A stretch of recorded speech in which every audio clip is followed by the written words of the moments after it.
এক নম্বরের চোর সুযোগ বোস, এক নম্বরের চোর সুযোগ বোস। এখানে তৃণমূল যখন নেতৃত্বে এসেছিল তখন আমাদের কোনো নোটিশ না দিয়ে স্কুলটাকে বন্ধ করার পর এই কথা ভাড়া কাটানো হতো।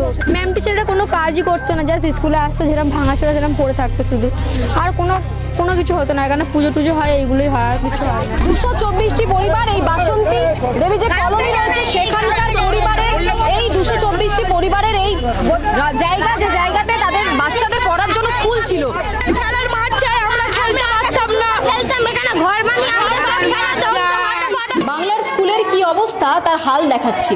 কোনো গ্রামগঞ্জ নয়, এটা সুজিত বোসের বিধানসভা বিধাননগরে দাঁড়িয়ে রয়েছে এবং সেখানে একটি প্রাইমারি স্কুল এখানকার এলাকার ছেলে মেয়েদের পড়াশোনার জন্য বানানো হয়েছিল 2006 সালে। তারপর বেশ কিছু বছর ধরে এই বিদ্যালয়টি বন্ধ পড়ে রয়েছে। একদিকে রয়েছে ব্ল্যাকবোর্ড এবং সেই ব্ল্যাকবোর্ডের পাশে রয়েছে তৃণমূল কংগ্রেসের পতাকা। এটি বিদ্যালয়, সেই বিদ্যালয়টি কয়েক বছর ধরে বন্ধ হয়ে পড়ে রয়েছে।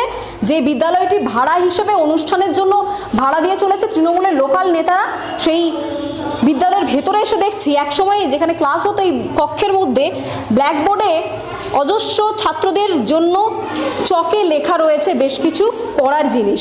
তার পাশে খানিকটা এগিয়ে গেলে জলের বোতল পড়ে রয়েছে, সিগারেট পড়ে রয়েছে এবং পড়ে রয়েছে তৃণমূল কংগ্রেসের পতাকা।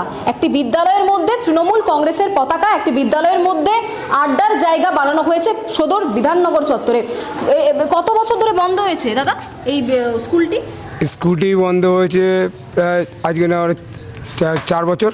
তার আগে বাচ্চারা পড়াশোনা করতো, এটা তৃণমূল থেকে এটা না করে দিয়েছিল। এখন কি হয় স্কুলটিতে? এখন এই স্কুলটা কোনো কিছু করা হয় না। এইখানে স্কুলে হচ্ছে মেন হচ্ছে ডেকোরাসকে ভাড়া দিয়েছে তৃণমূল থেকে, মানে এখানকার এইখানকার লোকালই ছেলে তৃণমূলের যারা বিধায়ক জানতো, বিধায়ক জানে, সুজিত বোস জানে, প্লাস কাউন্সিলর আমাদের যে চামলিন নস্কর উনিও জানে। এরা দুজনে হ্যাঁ, কাউন্সিলর চামেলি নস্কর তিনিও জানেন। বিদ্যালয়ে একসময় এখানে ক্লাস হতো, দেওয়ালে আঁকিবুকি রয়েছে, স্কুলের বাচ্চারা এখানে পড়াশুনো করতেন এবং এখানে পড়ে রয়েছে একাধিক প্লেট, সিগারেট, বিড়ি এবং তার সাথে রয়েছে জলের বোতল এবং ব্ল্যাকবোর্ডের পাশে রয়েছে তৃণমূল কংগ্রেসের এই দলীয় পতাকা। বিদ্যালয়ের ভঙ্গুর অবস্থা, যে বিদ্যালয় বন্ধ করে দেওয়া হয়েছে সেখানে বাচ্চারা আর পড়াশুনো করতে আসে না, ছাত্রছাত্রীদের ভবিষ্যৎ অন্ধকার করে এখানে মদের আসর বসে রাতারাতি। এখানে পড়ে রয়েছে তৃণমূল কংগ্রেসের পতাকা। ব্ল্যাকবোর্ডের পাশে আমি দুটো ছবি শুভদীপকে বলবো একসাথে দেখাতে। একদিকে রয়েছে ব্ল্যাকবোর্ড, একদিকে রয়েছে তৃণমূল কংগ্রেসের দলীয় পতাকা। আমি বিদ্যালয়ের বাইরে বেরিয়ে আমি দেখাতে বলবো শুভদীপকে যে এখানে ডেকোরেটার্সের জন্য যে অভিযোগ ভাড়া দেওয়া, তৃণমূলের যে কাউন্সিলর চামেলি নস্কর তিনি এটি ভাড়া দিয়েছেন বলে স্থানীয়রা অভিযোগ করছেন।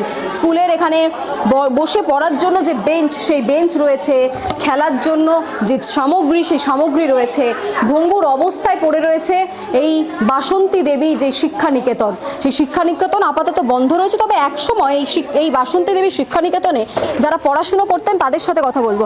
আপনাদের মধ্যে কারা এই স্কুলে পড়াশুনো করেছেন ছোটবেলা? কি পড়েছেন? আমরা স্কুলে পড়তাম, তারপরে সুযোগ বোস এগুলো দখল করে নিয়ে চলে গেছে। সুজিত বোসকে চেনো? কে হন উনি? চোর, হ্যাঁ চোর হয় সুযোগ বোস, এক নম্বরের চোর সুযোগ বোস। পড়তে স্কুলে? হ্যাঁ অনেক পড়েছি, অনেক পড়েছি। বন্ধ হয়ে গেল কেন স্কুল? জানি না কেন বন্ধ হলো, ওরা টাকা খাওয়ার জন্য। হঠাৎ করে একদিন দেখলে স্কুল বন্ধ করে দিয়েছে। হ্যাঁ, তারপর বলেছে ছুটি বলে, আর আমাদের কিছু জানানো হয়নি। মানে আর এখানে আমার বিয়ে বাড়ির জন্য ভাড়া মারা হয়, তারপর অনেক কিছু হচ্ছে। আমি স্কুলে পড়তে হঠাৎ একদিন বললো যে আজ থেকে স্কুল ছুটি। উনি বলেছে, তারপর আমরা তো জানতাম না এইসব হয়েছে। হ্যাঁ, কোনো নোটিশ ছিল না। কত বছর পড়েছো তুমি? অনেক বছরই পড়েছি ছোটবেলা থেকে। হঠাৎ করে হ্যাঁ, কোনো নোটিশ ছাড়াই বন্ধ করে দেওয়া হয়েছিল। এখানে তৃণমূল যখন নেতৃত্বে এসেছিল তখন আমাদের কোনো নোটিশ না দিয়ে স্কুলটাকে বন্ধ করার পর এই কথা ভাড়া কাটানো হতো। বছর আগে সেটা? অনেক বছরই হয়ে গেছে। স্কুল আর খোলে না, বন্ধ করে রাখে। মানে এই জায়গাটা সব কিছু করে, বিয়ে বাড়ি অনুষ্ঠান সব। এবার ডেকোরেটার্সের লোকরাও এর ভেতর সব জিনিস দিয়ে রাখে, কেউ কিছু দেখে না। এই শিশুদেরকে দেখুন, যারা দেশের ভবিষ্যৎ, রাজ্যের ভবিষ্যৎ, তারা একসময় স্কুলে পড়াশুনো করতেন। রাতারাতি তাদেরকে নোটিশ ছাড়াই বলে দেওয়া হলো তাদের ছুটি, এবং তারপর এই স্কুলে আর তারা স্কুল ছুট হয়েছে না, স্কুল ফেরত হতে পারেননি। এখানে যারা রয়েছেন তারা ছোটবেলা একসময় এখানকার স্কুলে পড়াশুনো করতেন। আপনি পড়েছেন তো এই স্কুলে? পড়েছি।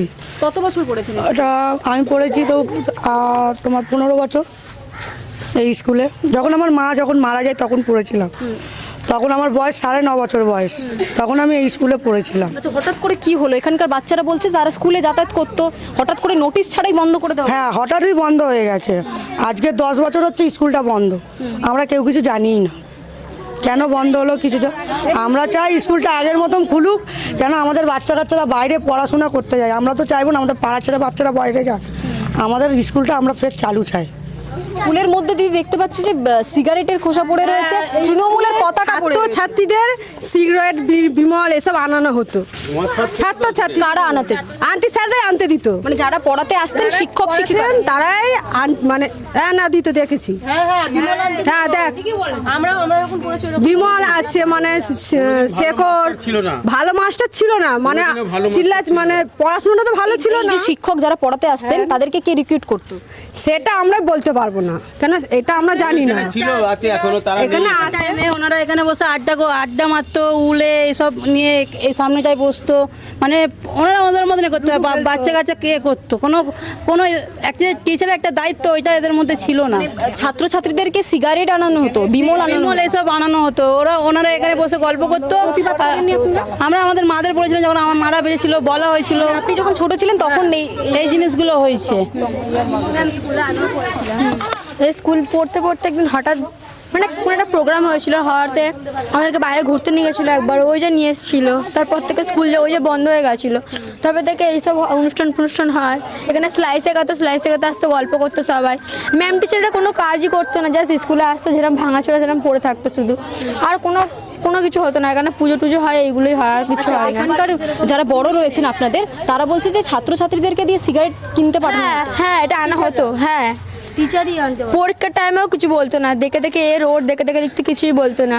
ভরসার দায়িত্ব কেউ মানে কোনো কথা বলতো না কোনো ম্যামরা, জাস্ট এসে দেখতো, দেখে চলে যেত। সিগারেট আনতে পাঠাতো টাকা দিয়ে। সিগারেট আনতে পাঠাতো। আর হচ্ছে বড় কথা, আশেপাশে কোথাও স্কুল নেই, ওয়াকিং ডিস্টেন্সে, সে আছে সুকান্তনগর, সবকিছু আনতে পারে। অনেক দূরে যেতে হয় গরমের মধ্যে। তাহলে এই স্কুলটা খুললে অনেক ছাত্রছাত্রী পড়তে পারে। বাচ্চাদের অবস্থা দেখুন।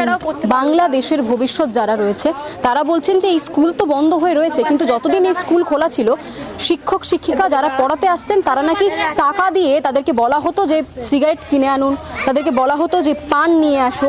ছাত্রছাত্রীদেরকে পড়ানোর বদলে শিক্ষকরা এই জ্ঞান তাদেরকে দিতেন, এবং তাদের থেকে এই জ্ঞান শিখেছে ছোট ছোট বাচ্চারা। তারা অনেক ছোট রয়েছে, 10 বছর কারোর বয়স আবার 12 কিংবা 13 বছর। তারা একসময় স্কুলে পড়েছে। সবাই ভয় পায় যেতে। এই যে বাথরুমটা দিনের বেলা বাচ্চারা গিয়ে ভয় পেয়ে চলে আসতো, আর যদি হচ্ছে কি কোনো পূজা আসতে হতো, সব ঘরে গিয়ে সব কিছু করে আসতো। স্কুলে কেউ কিছু ঠিক করে করতে পারতো না। ডিসিপ্লিন নামক কোনো জিনিস ছিল না, কোনো ডিসিপ্লিন নেই। যে এখানে দেখতে পাচ্ছি যে বাইক রয়েছে, এখানে ডেকোরেটরসের জিনিস করে দিয়েছে, এগুলো ডেকোরেটরের জিনিস সবকিছু এখন বিয়ে বাড়ি ভাড়া দিত, এগুলো এইসব পয়সা করে ওরাই খেত, এই তৃণমূলের লোকেরা এইসব পয়সা করে খেয়ে এইসবগুলো নিয়ে এখন পকেট ভরে পালিয়েছে সব। আর কলকাতাতে আমরা দেখতে পেলাম এই ঘটনা। বিধাননগরের মতো জায়গা, যেখানে এখনো ফলক রয়েছে বাসন্তী নিকেতন বিদ্যাপীঠ, যেখানকার স্কুলের অবস্থা অত্যন্ত ভঙ্গুর, এবং এই স্কুলকে কার্যত একটি ভাড়া বাড়িতে পরিণত করা হয়েছে তৃণমূলের তরফ থেকে, এমনটাই অভিযোগ করেছেন যারা এই স্কুলে একসময় পড়াশোনা করেছেন এবং নিজের ছেলে মেয়েদেরকেও বেশ কিছু বছর এই স্কুলে পড়িয়েছেন। ক্যামেরায় শুভদীপের সাথে রিয়া, বাংলাহান, কলকাতা।